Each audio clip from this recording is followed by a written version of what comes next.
Sorry বলতে আসছি। আমাদের তথ্য উপাত্ত যাচাই বাছাই করে দেখলাম আমি প্রথমবারের মতো একটা ভুল কাজ করেছি। আপনার চেহারা ইউসুফের এতটা কাছাকাছি দেখে মাথা ঠিক রাখতে পারিনি। আপনার কাজ শেষ হলে চলেন কোথাও বসি, চা খাই।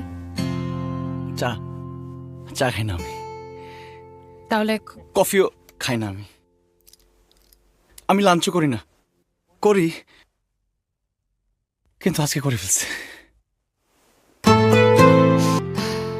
Take care. আর আপনার যদি কোনো প্রয়োজনে আমাকে কাজে লাগে আমার খুব ভালো লাগবে। জি, আসসালামু আলাইকুম। ওয়ালাইকুম সালাম।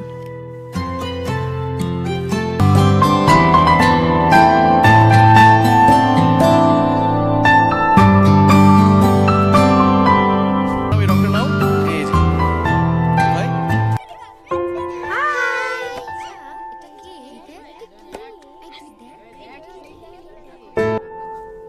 তোমাদের জন্য।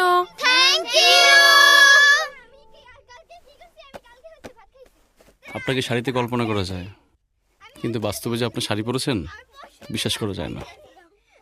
প্লিজ বিশ্বাস করেন, আর এটাও বিশ্বাস করেন যে পুলিশও মানুষ, আর মানুষের সাথে তো কফি শপে যাওয়াই যায়, তাই না?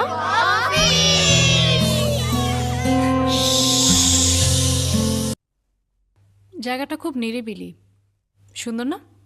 হ্যাঁ, ঠিক আছে। আপনাকে একটা প্রশ্ন করতে পারি? আবারও ইন্টারোগেশন?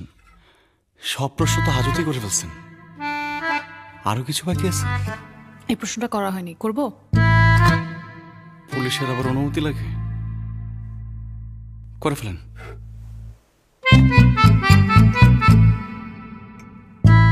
মাস্টার সাহেব, আপনার বয়স তো কম হয় নাই, বিয়ে করলেন না কেন?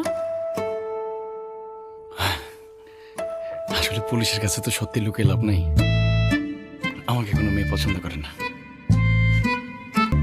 মানুষের দুঃখে আপনার হাসি আসে? সরি। আচ্ছা, মনে করেন কোনো মেয়ে আপনাকে বিয়ের প্রস্তাব দিল, আপনি কি করবেন? রাজি হবেন? সম্ভাবনাই বেশি। মাস্টার সাহেব, আমার হাতে প্রেম টেম করার সময় নেই। আপনার বায়োডাটা, আপনার সব ডিটেল আমার কাছে। একজন মানুষ ঘৃণার বিপরীতে এত ভালোবাসা প্রকাশ করতে পারে, এটা খুবই রেয়ার। আপনি হাজতে এত টর্চারের পর যেভাবে এত সুন্দর করে আমার পোর্ট্রেট আঁকলেন,